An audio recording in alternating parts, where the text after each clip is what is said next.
Hello दोस्तों, इस video को केवल वही इंसान लास्ट तक देखना जो सच में पैसा कमाना चाहता है। और ये वीडियो कोई स्पॉन्सर्ड वीडियो नहीं है। वीडियो थोड़ा सा लंबा जरूर है, बट इसको वो बंदा पूरा जरूर देखेगा जिसको सच में पैसा कमाना है। 4 ऐसी गंदी आदतें हैं जो आपको कभी अमीर नहीं बनने देगी। इस वीडियो में हम उन चारों आदतों के बारे में जानेंगे।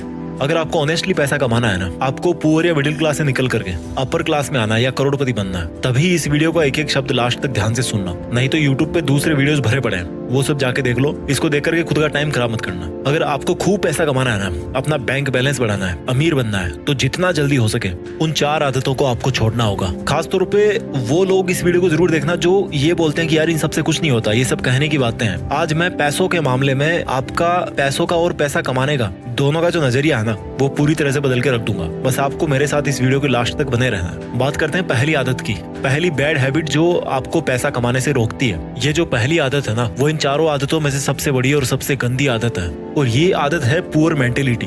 अगर आपको लगता है कि आप अमीर इसलिए नहीं हो पा रहे हो कि लोग आपको अमीर नहीं बनने देते, आपकी सिचुएशंस आपको रिच नहीं बनने दे रही, गवर्नमेंट आपको अमीर नहीं बनने दे रही, टैक्स सिस्टम जो है वो आपको अमीर नहीं बनने दे रहा, यानी कि अपनी अनसक्सेस का दूसरों पर ब्लेम डालना, ये जो पुअर मेंटेलिटी है ना, ये आपकी पहली सबसे बड़ी गलती है, सबसे बड़ी दुश्मन है आपकी। लोग क्या करेंगे कि यार ये अमीर लोग ना हमें अमीर नहीं बनने दे रहे, या बोलेंगे कि यार ये अमीर लोग अमीर बनते जा रहे हैं और हम जैसे जो लोग हैं वो और गरीब बनते जा रहे हैं। ये दुनिया के हर बंदे पर ब्लेम डाल सकते हैं, लेकिन खुद को छोड़ के खुद पे कभी ब्लेम नहीं डालेंगे लोग। इन लोगों के सामने जब भी कोई पैसा कमाने की बात करता है ना, कोई आइडिया देता है ना इनको, तो ये उसको सुनते अच्छी तरह है, क्योंकि पैसों की बात सुनने में बड़ा मजा आता है। जब उनकी करने की बारी आती है तो बोलते हैं कि यार कुछ नहीं होता इन सबसे, ऐसे ही थोड़े कोई अमीर बन जाता है, अमीर लोग तो पता नहीं क्या करते होंगे।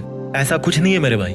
सक्सेस के जो रूल्स है ना, वो बड़े सिंपल और सबके लिए कॉमन है। आपको लगता है कि आपको पता है कि आपको पैसा कमाना है, लेकिन एक्चुअल में भाई पैसा कमाना ही नहीं है आपको। आपको पता है कि आपको पैसा कमाना है, लेकिन काम शुरू करने की बारी जब आती है ना, तो उसमें कोई ना कोई कमी निकाल के आप अपने आप को सेटिस्फाई कर लेते हो। काम कोई सा भी हो सकता है आपका, मैं किसी पर्टिकुलर काम की यहाँ पे बात नहीं कर रहा। आप हमेशा अपने आप को इस तरह से सेटिस्फाई कर लेते हो कि भाई मैं जहाँ पे हूँ, जैसा हूँ वैसा हूँ, ठीक हूँ। इससे भी गंदी मेंटेलिटी देखो, सारे दिन पैसा पैसा करते रहोगे और लास्ट में फिर खुद ही यू टर्न मार लोगे कि यार क्या होता है पैसा कमाने से, सब यही छूट जाएगा कल तो मुझे ये बताओ सारे दिन क्यों पैसा पैसा करते रहते हो यार। ये जो इस तरह की पुअर मेंटेलिटी है ना, इससे जितना जल्दी निकलोगे उतना जल्दी अमीर बनने में आसानी होगी। मेरे कई दोस्त मुझे बोलते हैं कि क्या मिलेगा अमीर बनने से।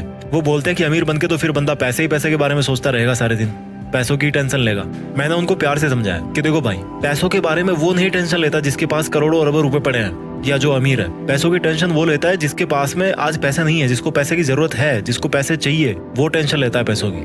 फिर मेरे दोस्त ने बोला कि यार पैसा इंसान को शांति से जिंदगी नहीं जीने देता, मैं क्यों कमाऊं पैसे। तो मैंने उसको बोला कि यार तुम पैसों से वो काम कर सकते हो जिसको करने की आज तुम्हारी हैसियत नहीं है, आज तुम उस काम को करने के लायक नहीं हो। बोला क्या? मैंने कहा गरीब बच्चों को पढ़ाओ, जो फिजिकली चैलेंज्ड बच्चे हैं, जिनको अपनी स्पेशल एबिलिटीज के साथ में 60-70 साल निकालने हैं, उनकी जिंदगी को आसान बनाओ, उनके लिए हॉस्पिटल बनाओ, स्कूल बनाओ, करोड़ों रुपए खर्च करो अच्छे काम में। आज की डेट में कर सकते हो? नहीं कर सकते ना।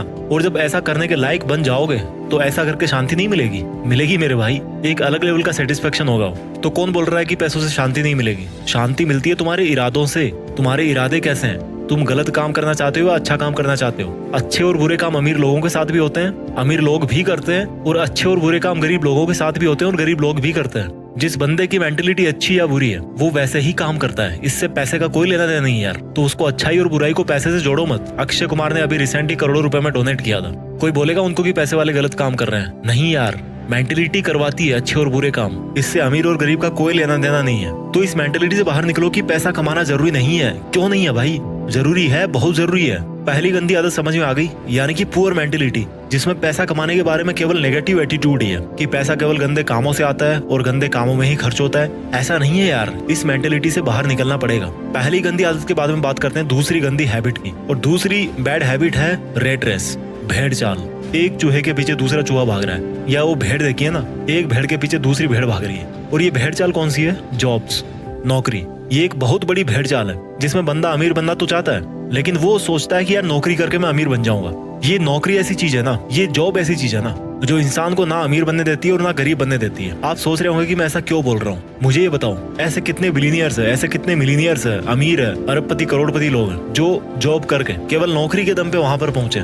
एक भी नहीं है मेरे भाई। अगर कोई पहुंचा है ना वहां तक, तो वो जॉब को और नौकरी को छोड़ करके वहां पे पहुंचा है। अमीर लोगों के नाम के पहले लगता है फाउंडर, क्रिएटर, ओरिजिनेटर, एंटरप्रेन्योर। और ये जो लोग इस तरह के हैं ना, वो खुद अपने हाथ पैर नहीं चलाते काम करने के लिए, बल्कि अपना दिमाग चलाते हैं और दूसरों से जॉब करवाते हैं। वो जिस काम को अकेले में कर सकते थे ना, उसी काम की स्पीड को मल्टीप्लाई करने के लिए औरों से जॉब करवाते हैं। तो जो बंदा खुद जॉब करने वाली भेड़ चाल में फंस गया ना, और जिसने ये सोच लिया कि मैं केवल नौकरी करके या जॉब करके अमीर बन जाऊंगा, तो बंदा मरते दम तक अमीर नहीं बनने वाला। क्योंकि जॉब करके अमीर वो नहीं बनेगा, बल्कि अमीर वो बनेगा जिसके लिए वो जॉब कर रहा है। अगर आपको किसी जॉब में 1 लाख रुपए भी मिल रहे हैं ना, तो सोचो कि वो जॉब करवाने वाला आपको 1 लाख रुपए क्यों दे रहा है। क्योंकि भाई तुम जैसे कई लोग उसके अंडर में जॉब करके उसका करोड़ों का प्रॉफिट कर रहे हो, और उस फायदे में से एक बहुत छोटा सा हिस्सा वो आपको दे रहा है, ताकि वो आपसे फिर और कमा सके, आपको यूज कर सके, आपसे और प्रॉफिट ले सके। इसलिए आपको इस मेंटेलिटी से बाहर निकलना पड़ेगा कि यार केवल जॉब करके ही आपको फाइनेंशियल फ्रीडम मिल जाएगी, आप अमीर बन जाओगे।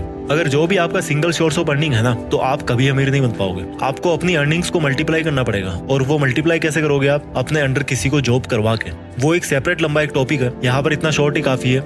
आपको ऐसा जॉब नहीं करना जिससे पैसा कमाया जा सके, आपको ऐसा काम करना है जिसको करने में आपको मजा आए।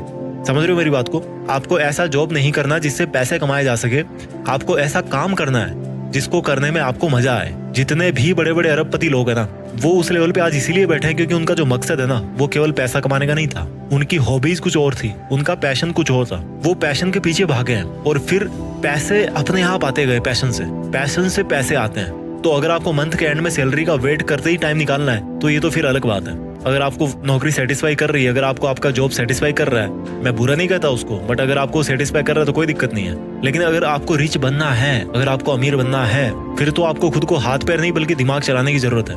तो दूसरी गंदी आदत आपको समझ में आ गई, दूसरी गलती आपको समझ में आ गई, आपका ये सोचना कि केवल जॉब करके मैं अमीर बन सकता हूँ। अब बात करते हैं तीसरी बैड हैबिट की। अगर आपको सिक्योरिटीज में जीना पसंद है और आप इन सिक्योरिटीज कभी सहन नहीं कर सकते अपने लिए, तो आप कभी अमीर नहीं बन पाओगे। सिंपल शब्दों में बताऊं कि अगर आप रिस्क नहीं ले सकते, आप अपनी कंफर्टेबल जोन को नहीं छोड़ सकते, आप कभी नहीं अमीर बन पाओगे। अगर आपको लगता है कि आप रिस्क लेके कंगाल बन जाओगे, तो आप पैसा नहीं कमा पाओगे। अगर आपको लगता है कि अगर आपके पास पैसे नहीं हुए तो आप कैसे काम चला पाओगे, तो भाई आप अमीर नहीं बन पाओगे। मैं ऐसा क्यों बोल रहा हूँ? एलन मस्क के 3 रॉकेट फेल हो चुके थे, और चौथे रॉकेट के लिए उनके पास में सफिशिएंट पैसे नहीं थे। अगर उस दिन वो रिस्क लेकर चौथा लॉन्च टेस्ट नहीं करते, तो आज शायद वो दुनिया के मोस्ट रिचेस्ट पीपल की लिस्ट में पहले नंबर पे नहीं होते। ये काम वो ही कर सकता है जिसको अपने ऊपर पूरा कॉन्फिडेंस हो, जिसको अपनी प्लानिंग पे पूरा ट्रस्ट हो। अगर आप रिस्क नहीं ले सकते, तो यही बात निकल के आती है कि आपको अपने ऊपर में कॉन्फिडेंस नहीं है, आपका सेल्फ कॉन्फिडेंस 0 है, आपके पास कोई सॉलिड प्लानिंग ही नहीं है। रिस्क का मतलब ये नहीं है कि आपने बिना सोचे समझे कोई भी स्टेप उठा लिया और उसको छोड़ दिया हनुमान जी के भरोसे कि भाई जो होगा बजरंगबली के भरोसे होगा, बजरंगबली करेंगे। नहीं, रिस्क का मतलब है कि तभी रिस्क लो जब आपको लगता है कि आपकी जो प्लानिंग है ना, वो लॉजिकली मीनिंगफुल है, इसमें कुछ बात बन सकती है, आपको अपने आप पर पूरा कॉन्फिडेंस हो, और आप उस रिस्क की वजह से अगर आपको नुकसान होता भी है तो उसको आप बर्दाश्त कर सको। बस इतना काफी है रिस्क लेने के लिए। ये जो सेंस ऑफ सिक्योरिटी है ना, कि मेरा कैसे काम चलेगा, मेरी जॉब छूट जाएगी, ये इंसान को आगे नहीं बढ़ने देती। और इस सेंस ऑफ इनसिक्योरिटी या सेंस ऑफ फियर का फायदा बिजनेसमैन बड़े अच्छे तरीके से उठाते हैं। आप अगर किसी दुकान में गए हो, एग्जांपल देता हूं मैं आपको, अगर आप किसी दुकान में जाओ और आपको वहां पर कोई शूज पसंद आ गए, आप उन शूज को लेना तो चाहते हो लेकिन लेना नहीं भी चाहते। होती है ना कई बार ऐसे शॉपिंग करते टाइम कि यार मुझे लेना भी है, लूं कि ना लूं, इस तरह की सिचुएशन होती है। ठीक उसी टाइम पे क्या होगा कि वो दुकान वाला आपके पास में आएगा और आपको बोलेगा कि ले लो सर, ये बहुत ही अच्छा पीस है, बहुत सेल हुआ है और अब इसका लास्ट पीस ही बचा हुआ है और फिर पता नहीं कब स्टॉक में आएगा। और उसके बाद में क्या होता है कि आप मजबूर हो जाते हो शूज को खरीदने के लिए। तो उस दुकानदार ने वहां पे क्या किया कि आपके मन में एक इनसिक्योरिटी डाल दी कि सर ये लास्ट पीस बचा है और फिर पता नहीं कब स्टॉक में आएगा, और इसी इनसिक्योरिटी के दम पर आप मजबूर हो गए उस प्रोडक्ट को खरीदने के लिए। भले ही उस दुकानदार के पास में वैसे 50 प्रोडक्ट बचे हों और भले ही पहला पीस आपने शॉप किया हो, और हो सकता है वो यही सेम डायलॉग बोल बोल के उन 50 पीस को सेल भी कर दे कि ले लो सर लास्ट पीस बचा है। तो ये जो इनसिक्योरिटीज है ना, ये बहुत बड़ा रोल प्ले करती है। आपको इन सिक्योरिटीज को यूज करना सीखना पड़ेगा।